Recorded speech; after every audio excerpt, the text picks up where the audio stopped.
noches. Con profundo agradecimiento hacia WISO Chile, que nos abrió su casa sin ningún requerimiento y podemos estar aquí esta noche todos juntos celebrando la segunda versión de Una Voz en el Sofá. Esta vez quisimos hacer un formato distinto. Los que estuvieron el año pasado tuvimos a tres salas distintas con 3 testimonios. Paralelamente este año solo quisimos tener a una persona y tenemos el honor de tener a don Rudy Heimann aquí con nosotros. Desde ya le agradezco enormemente su tiempo, la energía y el cariño con que se ha dedicado en estos días a prepararse para poder testimoniar y que nos quede algo de sus palabras en el corazón y a esas palabras darle vida. De nosotros depende. Así que no los hago esperar más. Muchas gracias a todos por estar aquí. Yo sé lo que cuesta moverse, así que desde ya espero que lo disfruten y podamos escuchar su valioso testimonio. Gracias. Yo voy a parar.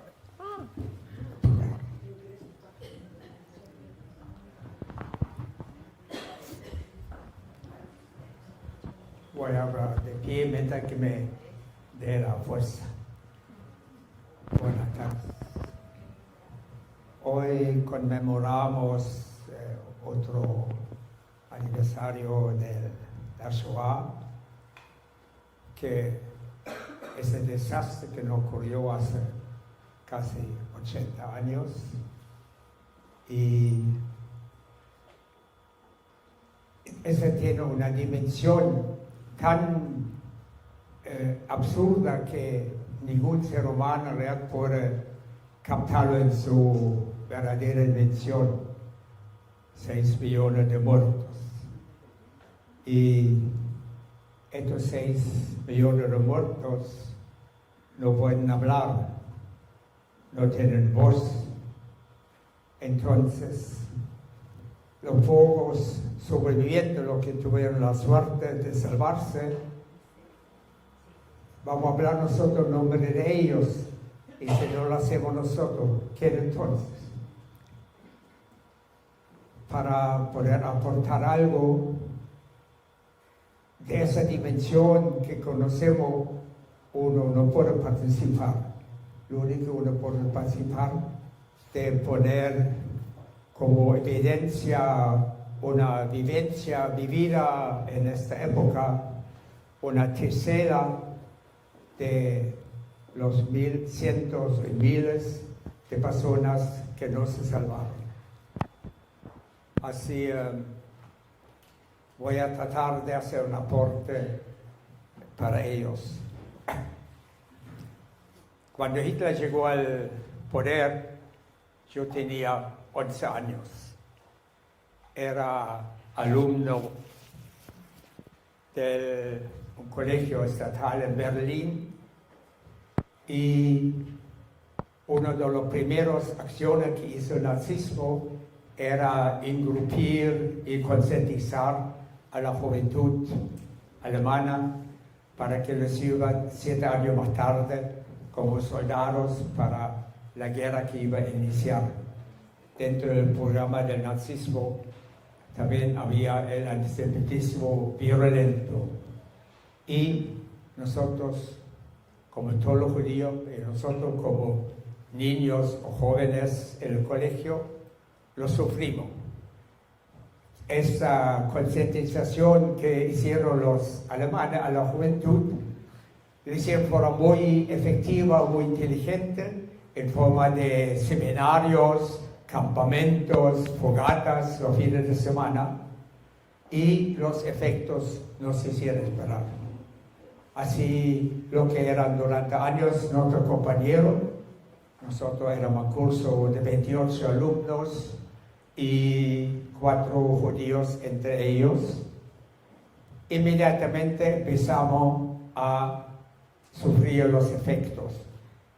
El primer paso era la aislación social, en el sentido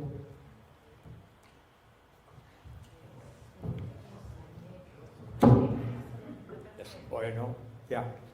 En el sentido de empezaron a aislarnos.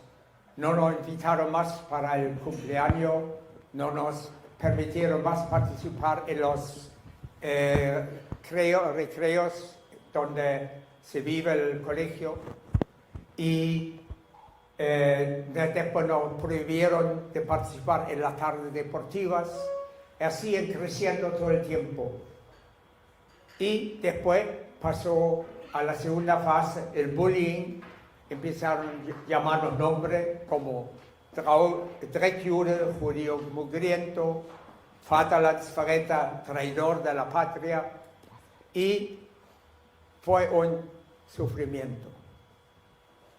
Acudí yo, igual como mis compañeros, a nuestros padres para pedir apoyo. ¿Y qué podían decir los padres? Todos dijeron lo mismo: aguantar, hay que aguantar.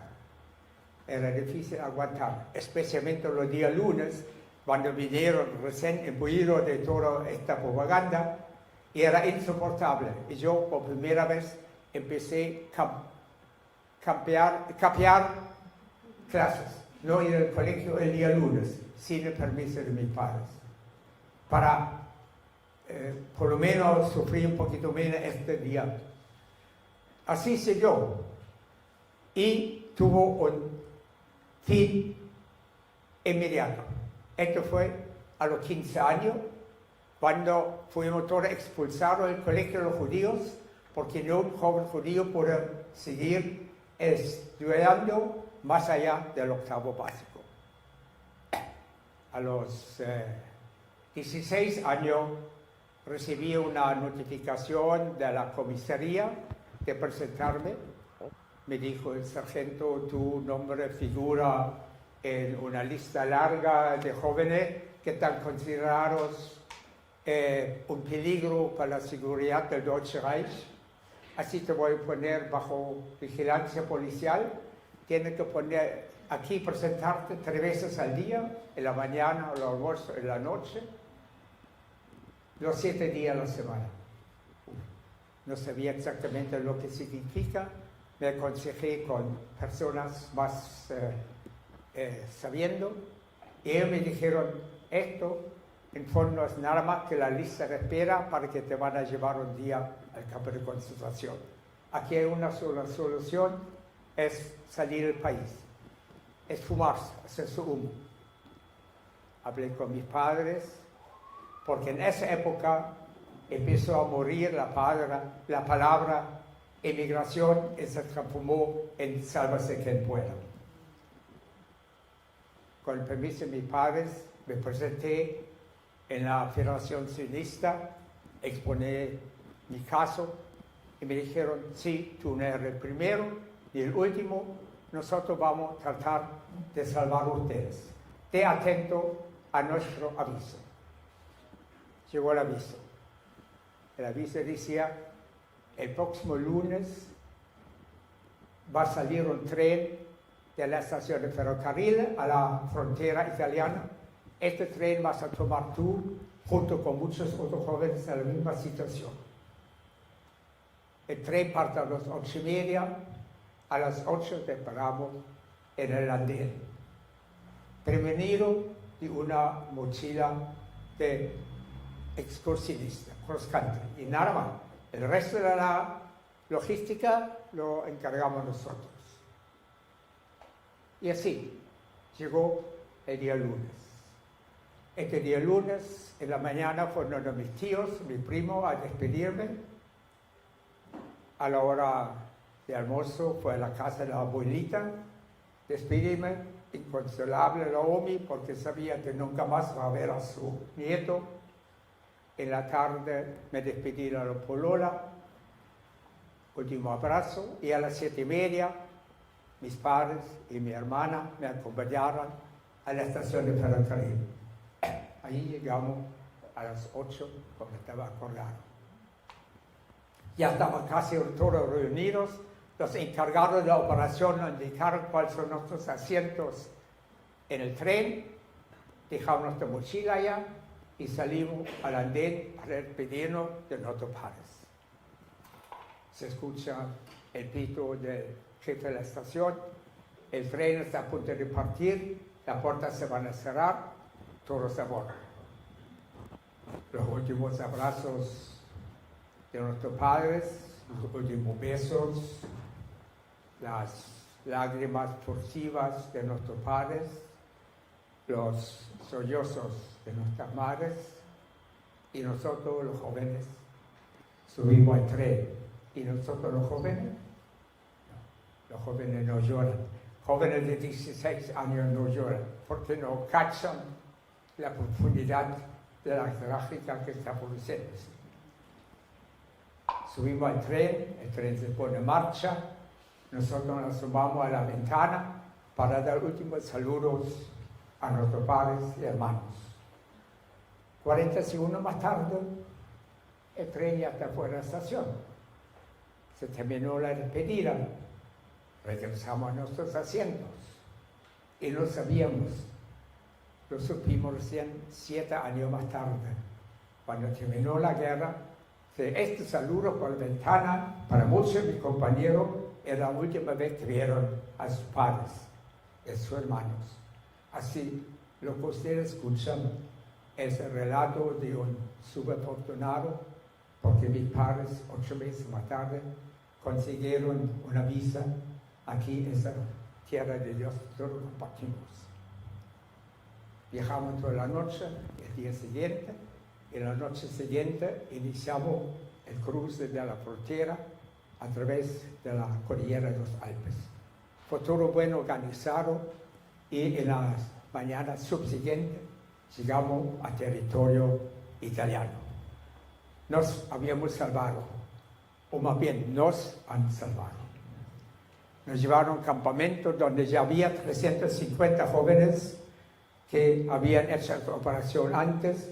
Esperamos un par de días, llegaron otros más y nos entregaron a cada uno una tarjeta postal para avisar a los padres que nos hemos salvado. Mandé esa carta con 4 palabras. Gut angekommen, Grüße, Rudi. Llegué bien, saludos, Rudi. ¿Para qué más? Todo esto es lo único que importaba. Todo el resto era palabras de más. Un par de días más tarde llegó un barco para llevarnos como jalutzim a Palestina. Cuando subimos al barco, y el barco se desprendió del muelle, soltó las amarras, nosotros en la cubierta mirando, ahí nos dimos cuenta, no, digamos, intuitivamente, total éramos jóvenes de 16, 17 años, que aquí termina una época, la época del joven judío perseguido, empieza una nueva, la vida de un jalutz. Después de 5 días, llegamos a Haifa. Allá esperaba una caravana de 12 buses para repartirnos a las diferentes partes de Palestina. Eso era 10 años antes de la creación de Israel. En uno de esos buses llegamos hasta el Valle del Jordán. Cuando ya habíamos hecho todo el recorrido por la Galilea, quedamos al final 2 buses. El chofer dijo, baja un ratito para estirar el cuerpo, enseguida vamos a terminar el resto del viaje. Bajamos unos pocos minutos, regresamos a los buses, y los buses eran totalmente diferentes de lo que era hace 15 minutos. Se han transformado en carros armados.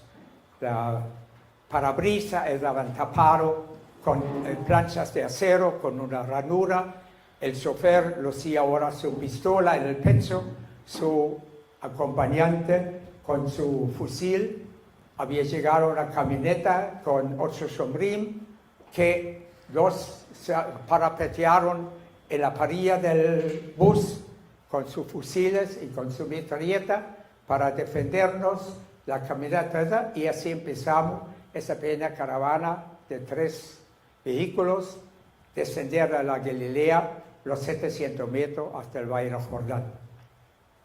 Tuvimos suerte, no había ningún ataque y llegamos después de un viaje de 25 o 30 minutos, de forma segura, al terreno ya no tan peligroso.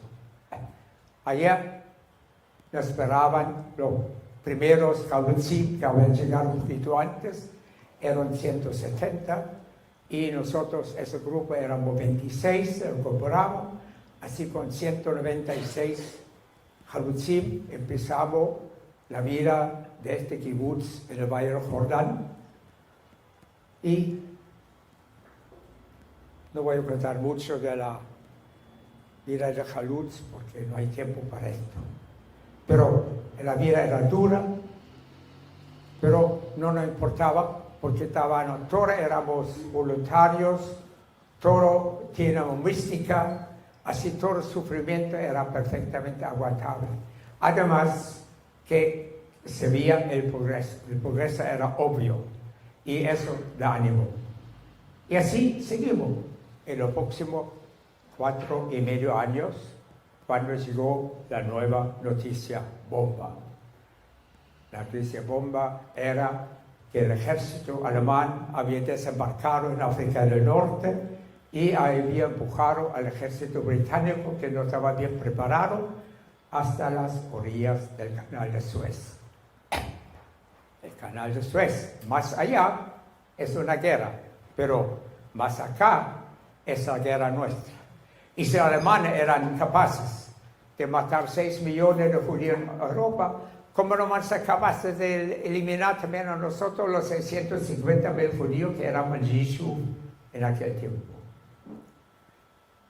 El llamado del general Montgomery era voluntarios para el ejército británico para combatir contra los alemanes. Muchos, entre ellos yo, nos sentimos aludidos. Levantamos el brazo y nos incorporamos al ejército británico. Nos dieron uniforme, dieron fusiles, metralletas, nos pusieron sobre camiones y nos llevaron a la orilla del Canal de Suez. Allí nos entrenchamos junto con los soldados británicos para iniciar la lucha contra el ejército británico. Bueno, ahí empieza una historia que es súper conocida, que no voy a repetir. Ganamos la primera gran batalla de El Alamein y de ahí en adelante todo lo demás batalla. Era duro, pero victorioso. Duramos casi 8 meses en vencer al ejército alemán en África. Primero a través de todo Egipto, después la Libia y después Tunisia. Y un mes antes de terminar la guerra en África, tuvimos el primer gran acontecimiento para nosotros, los soldados judíos. Pudimos liberar el primer gueto que se había construido en Tunisia, que había hecho el ejército alemán en combinación con la población árabe. Era un gueto, no era un campo de concentración, y nosotros alcanzamos a liberar ese gueto en estos días. El gueto fue liberado como a las 10:30 de la mañana. Yo era comandante de un pequeño pelotón de 30 hombres, un poquito más lejos, y llegué recién al gueto unos 7 horas después. Lo encontré un fracaso completo, porque yo quería ser uno de los primeros. Hoy día, 75 años más tarde, hay una otra perspectiva para esto. Cuando terminó la guerra en África, vinieron los botes y las embarcaciones y hicimos el desembarco en el sur de Italia. Y ahí siguió la guerra. Y un año más tarde llegamos a las puertas de Roma el 4 de junio de 1944. Que fue una larga campaña que fue dura, pero victoriosa de parte como soldados. Pero como soldado judío fue decepcionante. Nosotros teníamos el sueño de que vamos a liberar judíos en el camino, pero no había judíos en el camino. Todos habían sido llevados a los campos de concentración antes de nuestra llegada.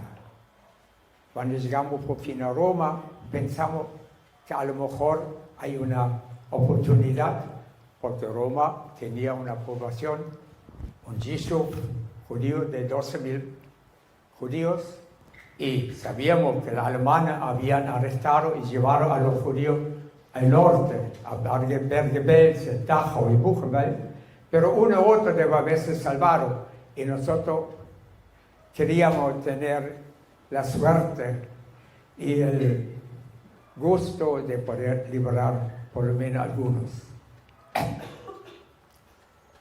Al liberar la ciudad fue una operación sumamente organizada, y la columna que yo mandaba tenía un trayecto como todo bien definido. Teníamos nuestro plan en la ciudad, el camino que teníamos que recorrer, las ocupaciones, el trabajo que teníamos que hacer en el camino, y un punto final para cada unidad diferente.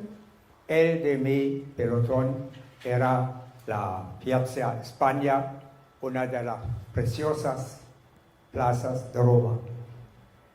Ahí llegamos a la 1:30. Teóricamente mi misión estaba terminada. Me quedaron por hacer dos cosas: buscar alojamiento para mi gente y hacer el informe para llevarlo al comando central. Buscar alojamiento para la gente era fácil, porque es un barrio muy turístico, lleno de hotelitos. Entré a uno de los hotelitos, pregunté por el dueño.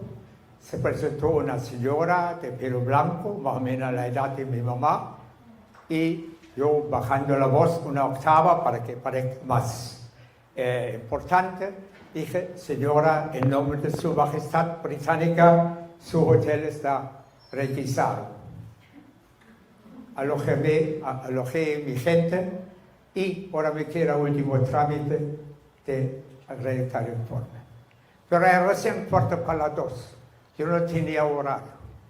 Entonces, esto era el momento para dedicarme a esa pequeña guerra particular que tenemos todos los soldados judíos, que era la guerra judía. Yo en el mapa de Roma me había marcado dónde está la sinagoga principal. Tenía un plazo, un nombre y una marca en el Roma. Se llama Piazza di Tempio, la plaza de la sinagoga. Lejos, 20 y tantos cuadras de la Plaza España, pero yo tenía tiempo. Tomé mi moto y crucé la ciudad, que era difícil porque miles y miles de soldados estaban cruzando la ciudad en dirección al norte para rematar la ocupación de Roma en ese mismo día. Llegué a la plaza de la sinagoga. Está pegado al río Tevere. Ahí estaba, enorme. Yo nunca he visto una sinagoga tan grande y tan resplendosa. Tiene una cúpula dorada, parecía en fondo una catedral romana. Lo único que le faltaba era la cruz. Pero estaba allá, sola, silenciosa, clausurada, aislada. Di la vuelta por los 4 lados de la sinagoga, y en la fachada principal que mira al río Tevere, ya de lejos vi en el portal principal una mancha blanca. Fue allá leer lo que dice. Ahí está. Fue un cartón blanco con letras grandes y decía lo siguiente: arriba, en la punta, estaba la calavera con los 2 brazos, huesos cruzados, y debajo, en alemán e italiano, la siguiente leyenda: Lebensgefahr, pericolo de vida. Y debajo, en alemán y en italiano, este edificio ha sido minado. El que abre esta puerta pone en marcha el sistema de explosiones. Listo. Aquí no hay más que hacer. Esperé si a lo mejor viene uno u otro judío. No viene ni uno. Era lógico, pero uno tiene sus sueños. Era lógico, todavía la campaña del día no estaba terminada. Y los judíos que se pueden esconder recién salieron de su escondite y no se atrevían de presentarse. Menos todavía ir 10, 15, 20 cuadras a pie para llegar a la sinagoga, por locomoción no había. Así, este día terminó así, volví a mi regimiento, entregué mi informe. El día siguiente, el 5 de junio, pedí permiso de 2 horas a mi comandante, que me lo dio, y volví a la sinagoga. Aquí el panorama era completamente diferente. Ahora sí, habían llegado como unas docenas de judíos que se salvaron, que se habían escondido, y había 2 docenas de soldados judíos, británicos y americanos, todos abrazándose, besándose, dándose la mano, lleno de emoción, de lágrimas, de alegría. Aparte de esa sensación fabulosa, teníamos la sensación que queríamos dar una cierta forma a este momento histórico. Pero la sinagoga era clausurada, no se puede abrir. Allá uno de los ciudadanos romanos dijo: yo sé, hay una pequeña sinagoga clandestina que los alemanes no han descubierto, a 2 cuadras de aquí, a 2 cuadras, en el tercer piso de un edificio histórico. Vamos para allá. Fuimos los 35, 40 personas que hemos, y llegamos a ese pequeño edificio antiguo y subimos al tercer piso, y ahí estaba la pequeña sinagoga sin tocar. No solamente sin tocar, sino llena, porque los judíos de las comunidades de las diferentes sinagogas de Roma, temiendo el saqueo del ejército alemán o de la SS, habían salvado los Sifrei Torah y los Menorot y llevaron esa pequeña sinagoga. Y ahí estaba, llegamos nosotros, ese pequeño grupo, y abrimos el Aron Kodesh, y bueno, no había tiempo para un servicio religioso, pero hicimos lo que se hace en momentos como esto. Hicimos 3 tefilot. La primera, el Kadish, para todos los judíos italianos que fueron deportados y que perecieron en los campos de concentración. El segundo, Kadish, para todos los soldados judíos que dieron su vida para que nosotros podamos estar en este momento, en este lugar. Y el tercero, la tefilá que tenemos tan especial para momentos como esto, el Shehianu. Y decimos el Shehianu, gracias a la vida. Shehianu, gracias por haber llegado y sobrevivido. Shehianu, las manazé, gracias por tener la dicha de vivir un momento como este. Después de eso, volvimos todos a nuestros regimientos porque no había más tiempo. Esto a lo mejor como aporte para entender lo que era la Shoah a través de las palabras de uno de los afortunados, de los sobrevivientes, que están en posición todavía 75 años más tarde, poder contar estas hazañas y estas vivencias, porque tal como dije, los muertos no pueden hablar, pero nosotros los pocos sobrevivientes vamos a hablar en nombre de ellos. Si no hablamos nosotros, ¿quién entonces?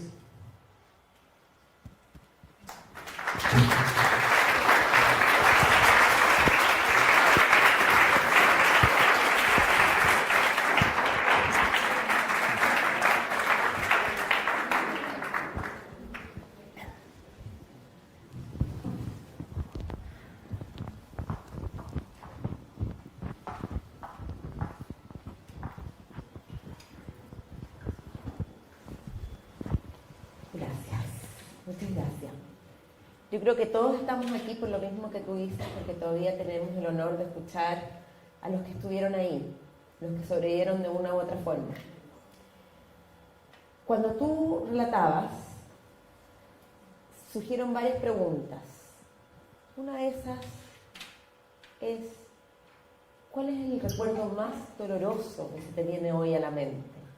Porque tú tienes la historia y la cuentas magistralmente, pero en tu corazón, ¿qué es lo que te dice tu corazón del recuerdo más doloroso?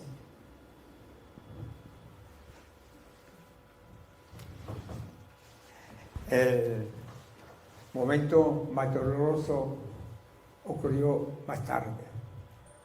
Un año después de la liberación de Roma, terminó la guerra.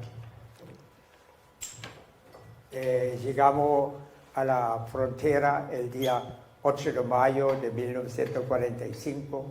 Estuvimos atrincherados en los faldeos de los Alpes y el 9 de mayo recibimos la orden de movernos al norte y ocupar el sur de Alemania.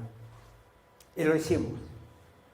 Y ahí empezamos a darnos cuenta de la verdadera dimensión de la Shoah. Todo el mundo sabía que era masivo, que era cruel, pero lo que empezamos a conocer, a entender en estos días, pasaba todo lo imaginable, todo lo imaginable. Y cómo nos llegó esta noticia, esta dimensión, a través de 24 listas de sobrevivientes, 22 de los campos de concentración y 2 de aquellos que alcanzaron a esconderse y con documentos falsos sobrevivir esta guerra. Y a la medida que pudimos conseguir las listas de sobrevivientes, cada lista lo leímos 3 veces. Una vez apuraron, afiebraron para buscar los nombres de los nuestros y no lo encontramos. Entonces hicimos una segunda lectura, esta vez lenta y prolija, por si acaso todavía escaparon nombres en la primera lectura veloz y tampoco lo encontramos. Entonces quedaba espacio para una tercera lectura. Esta vez era bajando la portería, buscando amigos, vecinos, compañeros del colegio.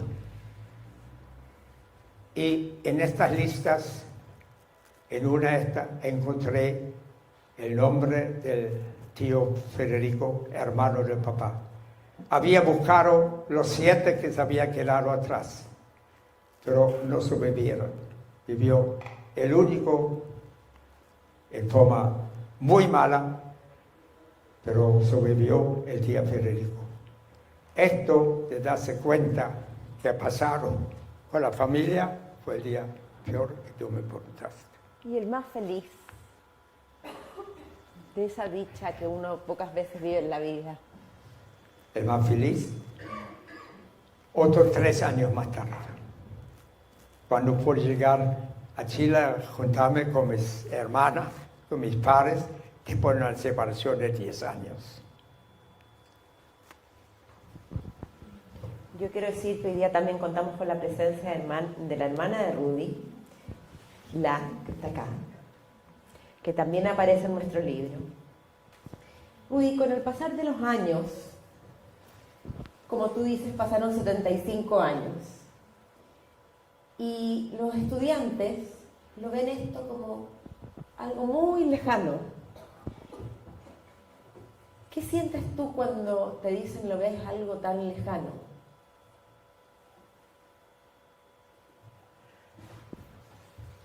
No hay escapar de esto. Yo creo que no hay remedio.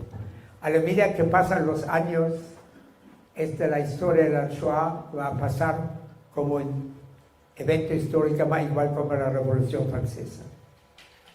No se puede evitar esto. Lo único que se puede hacer es insistir en recordar, en contar parte para que no vuelva a pasar, pero está pasando. Cuando vemos lo que pasa ahora en el Medio Oriente, es espantoso. Pero por lo menos para nuestros hijos, nietos y bisnietos, para que sepan su historia y que estén a través del saber la historia preparados para lo que a lo mejor también ellos pueden esperar. Uno nunca sabe. Como judíos nunca sabemos lo que nos puede pasar. En Alemania, mis abuelos, mis padres, mi tío, jamás se imaginaran que esto no puede pasar a nosotros. Se sentían tan alemanes, habían combatido para su patria en la Primera Guerra Mundial y estaban enamorados de su patria, pero la patria no estaba enamorada de ellos. Para una sana convivencia necesita una relación mutua. Es igual como un matrimonio. Cuando uno no participa, la cosa no funciona. Así también es el patriotismo y así también la paz. Para la paz se necesitan dos. Si hay uno solo, no hay paz. Y eso es el mensaje. Para nosotros, o para mis padres especialmente, era tan difícil de asumir el desastre que ocurrió porque no estaban preparados. Esta cosa puede volver a pasar y para poder sufrir o para poder sobreponerse al sufrimiento hay que conocer el pasado. Hay que conocer el patrimonio histórico y sentimental y intelectual que tenemos. Tengo ahora.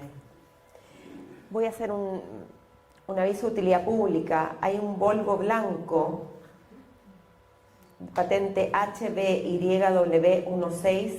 Se le pide al conductor, por favor, que vaya y mueva el auto. Volvo blanco. Gracias. Rudy, ¿cómo convives con lo alemán hoy? Parecía no convivo con Alemania. Pero nosotros tenemos ciertos contactos a través del Goethe-Institut y uno u otro diplomático que nos han presentado. No tenemos ningún problema con la generación de hoy día, con la juventud. Nadie es responsable de los crímenes de sus abuelos. Ellos son gente de buena fe y si son gente buena e intelectuales, sufren, porque es mucho más difícil ser nieto o hijo de un asesino que de un asesinado. Y cuando nosotros nos juntamos de repente con alemanes que no saben que no somos y nos presentamos que no somos, los que se sienten cómodos son ellos. Así, la Alemania de hoy día los alemanes hoy día no tienen nada que ver con lo que hicieron sus abuelos. Más todavía, ya, nadie puede revivir nuestros muertos. Pero ellas hacen el arrepentimiento correspondiente, mucho más que los otros, mucho más que los polacos. En Polonia, antes de la guerra, había 2,5 millones de judíos. ¿Cuántos judíos había en Polonia? 12,000. Ningún judío ha vuelto a Polonia. Polonia sigue siendo un país sumamente antisemita, a pesar que nunca, nadie jamás ha visto un judío. ¿Por qué? Hay más de una explicación. Una de estas es la Iglesia Católica, que es la más retrógrada en Polonia y en España. Y donde está religión retrógrada, allá hay antisemitismo. Por eso hay tantos antisemitismos sin justificación en Polonia y también en España. No es así en Alemania. Los franceses que han colaborado con los alemanes, 175,000 judíos franceses fueron deportados, no porque los alemanes sabían quiénes son, porque los franceses se mostraron con el dedo. Este judío es el Schmidt. Y no hay ningún remordimiento. Tratan de negarlo, barrerlo debajo de la alfombra, pero esta era la realidad. ¿Cómo te explicas que tu patria haya caído tan bajo? ¿Has llegado a alguna conclusión después de tantos años cómo los alemanes se convierten en nazis, en exterminadores? Esto no es mi patria. Nunca ha sido mi patria. Para mis padres sí, para mí no. A los 11 años te explican que tú eres un traidor a la patria, automáticamente ya no es tu patria. Para tener una patria, eso va por ambos lados. Tú debes querer la patria, pero la patria también quiere quererte a ti. Eso no funciona por un solo camino, funciona por el camino mutuo. Así nunca ha sido mi camino. Si tiene una patriarca era Israel, pero nunca Alemania. Ahora me gustaría pasar el micrófono a alguien del público. ¿Quiere hacer alguna pregunta?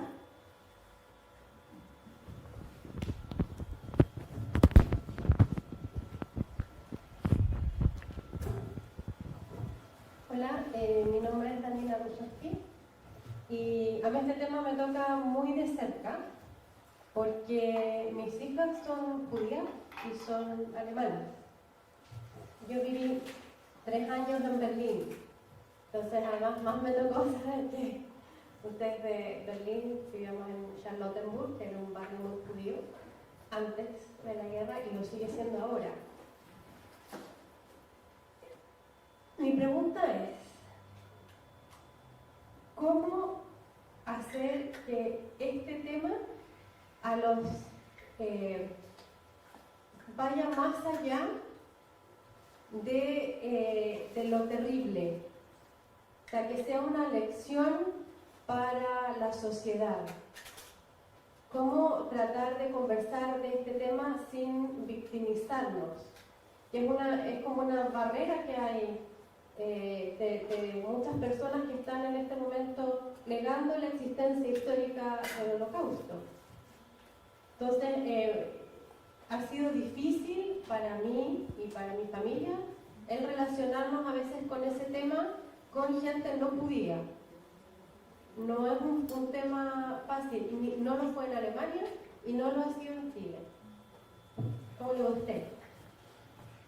La poca experiencia que tengo en esto y que tenemos nosotros los judíos alemanes es que el gobierno democrático alemán después de la guerra invitó a sus ex ciudadanos para visitar Alemania, una semana gratis, todo pagado. Eso fue organizado por las diferentes municipalidades. Así también mi señora, mi hermana y yo fuimos invitados por la Universidad de Berlín. Esto no era simplemente paseo, sino una prueba de reencontrarse y reencantarse. Depende de cada uno cómo lo tuvo. A mí no me afectó absolutamente nada. Para mí esto es un capítulo cerrado. Pero lo emocionante para todos y también para mí era dentro de ese programa había un reencuentro con el colegio, con los niños hoy día en el colegio donde nosotros fuimos hace 50 años. Y eso sí que fue emocionante. Nos pidieron una conferencia y los niños por primera vez vieron un judío perseguido alemán que nunca la han visto. Y han escuchado porque sus abuelos y sus padres nunca le contaron nada. Lo que poco sabían de la Shoah es a través de lo que contaron los profesores del colegio, que era obligatorio. Pero escuchar un reportaje, una vivencia de uno que lo ha vivido, era muy fuerte para ellos y muy fuerte para uno también, viendo la emoción que uno creaba a estos jóvenes. En un caso especial mío, el colegio tenía un patio grande que antes era, ahora el patio del colegio, antes era el patio de la sinagoga que estaba atrás. La sinagoga estaba completamente destruida, no por las bombas, sino por la acción del 9 de noviembre. Y el patio de la sinagoga fue incorporado al patio del colegio. Y en este patio, la directora del colegio, para hacer la historia más viviente y más cercano a los alumnos, hizo lo siguiente. Todos los años, al final del último curso, los alumnos trajeron un ladrillo común y corriente y formaron una pequeña curva, un muro que estaba de a poco creciendo. Y en el costado del ladrillo pusieron el nombre de uno de los ciudadanos que eran de este barrio, que fue de este colegio o que vivían cerca del colegio. Y así acercaba en forma más pedagógica, en forma más cercana a los jóvenes para que entiendan mejor, no como en materia histórica, sino como en vivencia de su propio barrio. Eso es lo que viví yo respecto de esto. Por lo demás, a mí Alemania no me interesa, no quiero hacer ningún viaje para allá. Para mí es un capítulo cerrado. ¿Alguien más te...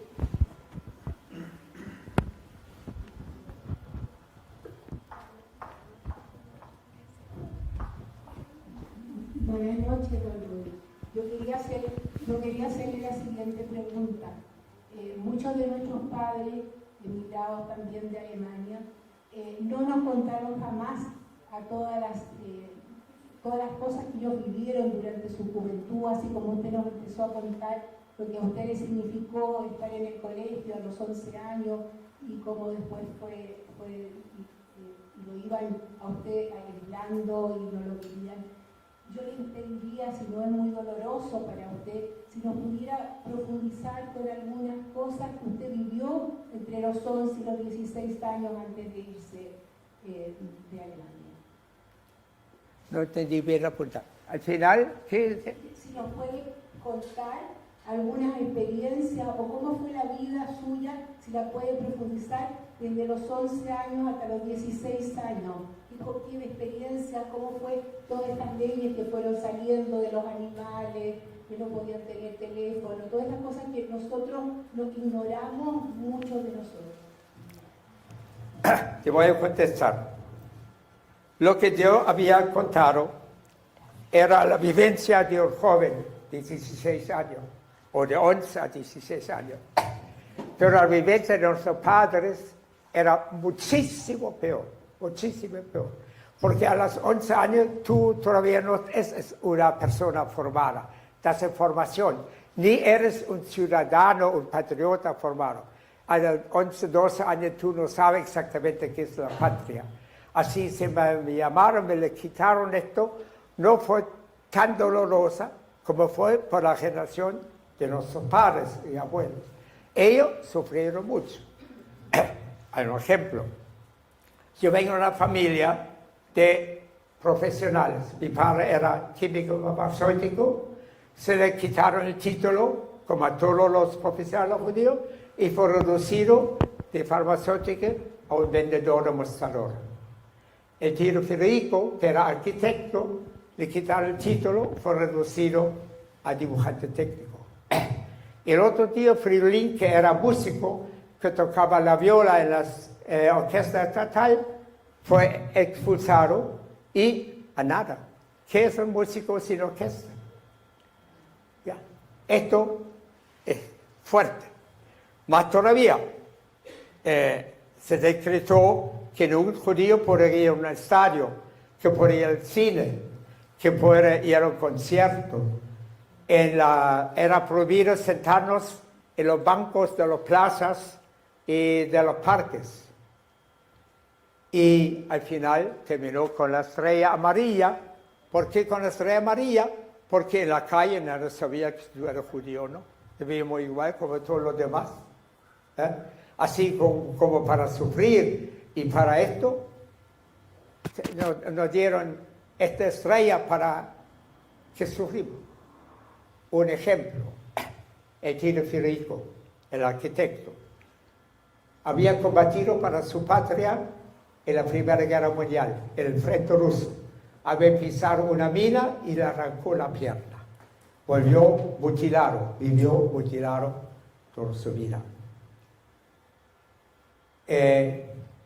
Pero normalmente hasta la llegada de Hitler, él iba todas las mañanas de su casa, una cuadra, hasta el paradero del bus, y ahí tomaba el bus a su oficina, y por supuesto, inmediatamente le dieron el asiento de los mutilados. Más todavía, los alemanes son muy organizados. Entonces, para tener derecho a un minusválido, había un disco amarillo redondo con un punto cuando eres un minusválido, más o menos, con 2 puntos cuando eres completamente minusválidos. Pero uno muy pocos tenían esto con 3 puntos. Cuando tú eres minusválido como héroe de la guerra. Y él llevaba el disco con los 3 puntos. Así cuando llegaba al paradero del bus, el bus paró, le llevó y le dio el asiento. Cuando después nosotros teníamos que llevar la estrella amarilla, él llevaba arriba el disco amarillo de minusválido, héroe de la guerra, y debajo la estrella de David. Cuando llegaba al paradero del bus, el chofer, el conductor de turno, dijo: don Federico, este es su asiento, el otro de abajo no me interesa. Y cuando llegó el otro conductor, él dijo: no, tú te quedas abajo, en mi bus no entra ningún judío, no importa el disco que tiene para arriba. Ellos sufrieron verdaderamente, porque ellos le quitaron una patria que querían y para la cual se habían vivido y combatido. Para nosotros los jóvenes, con todo el bullying y todo esto, era poco comparado que lo sufrió la generación anterior.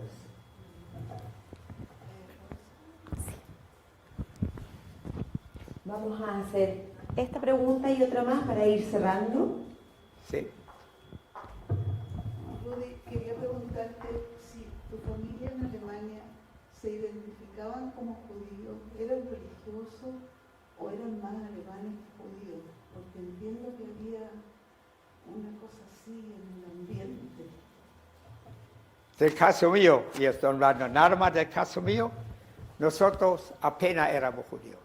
Yo en mi casa, las fiestas judías jamás se veían. Éramos mucho más omisos, estoy hablando de mis padres, mucho más alemanes que judíos. Y esto fue uno de los problemas de uno. Cuando afrontamos, dijeron, tú no eres judío, tú no eres alemán, tú no puedes ser alemán, tú eres judío, apuntándome con el dedo. Yo primero no sabía exactamente qué soy como judío. Tenía que buscar una identidad y la busqué, pero no era tan fácil.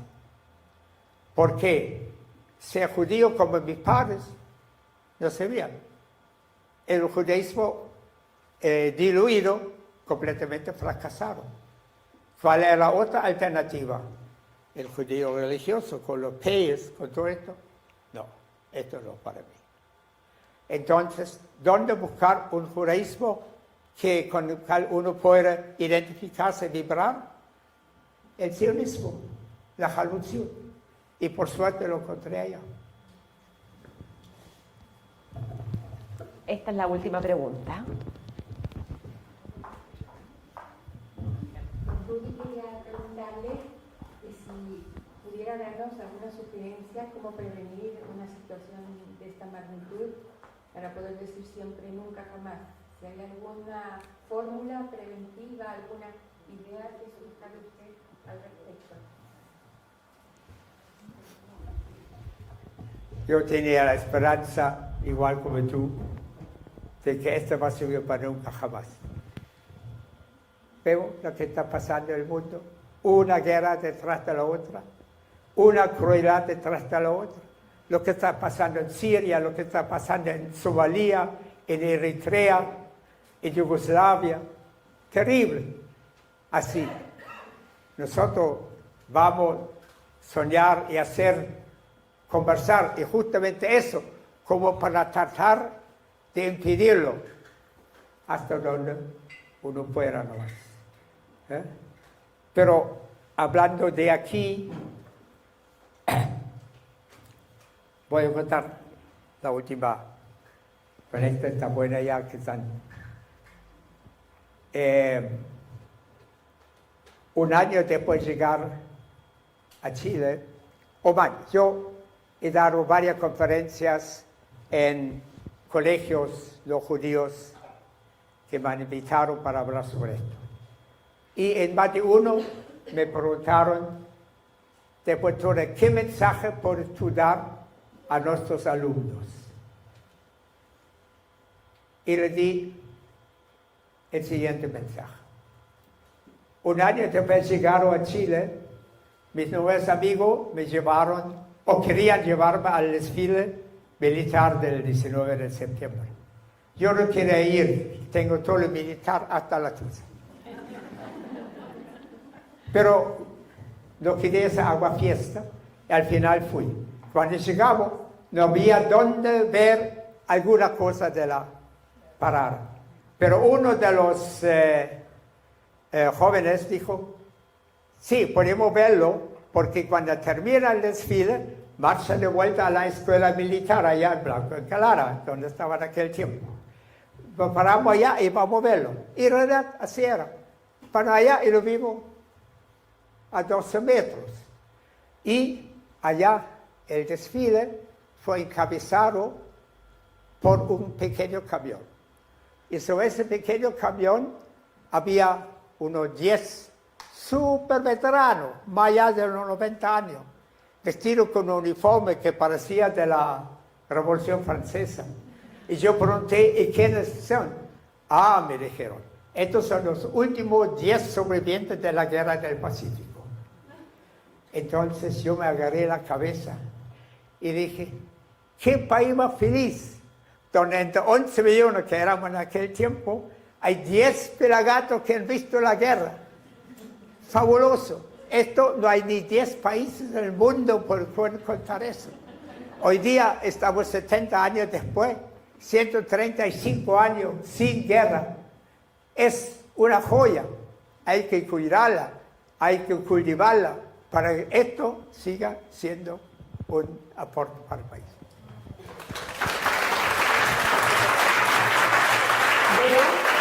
Ay, sí.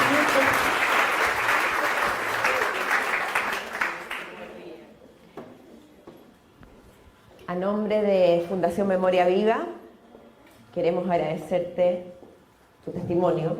Y aquí, Vero, que es parte de nuestro directorio, te va a entregar un pequeño presente. Muy bien, muchas gracias. Para endulzar la vida. Gracias. Foto, a tomar una foto.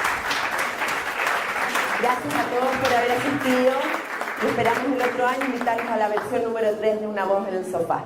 Gracias.